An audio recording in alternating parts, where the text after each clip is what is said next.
আসসালামু আলাইকুম গাইস, দেখেন আমার দুই গাড়ি দুইটা কবুতরের বাচ্চা দেখতে কেমন লাগতেছে।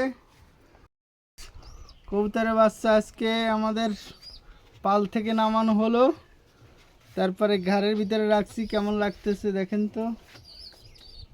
এই দেখেন, এই একটা আরেকটা দাও তো।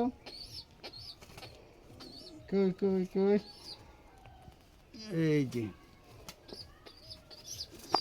এই যে দুইটা কেমন হলো, একটা সাদা একটা কালা। এই দুইটাকে আজকে আমরা ভুনা করে খাবো। আমাদের পালের কবুতর, আপনাদের সবার দাওয়াত রইল। কবুতরের বাচ্চা দুইটা দেখে তো আপনারা কমেন্ট করবেন, না ভাই জবাই দিয়ে না, এটা বড় হবে। বড়গুলো আছে আরও 5-7টা আছে, ওগুলো আবার ডিম পারবে, আবার বাচ্চা হবে, আবার আমরা খাবো, আবার কিছু বাচ্চা রেখেও দেবো।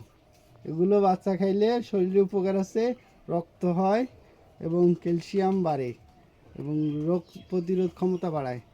আসসালামু আলাইকুম, আজকের মতো বাই বাই।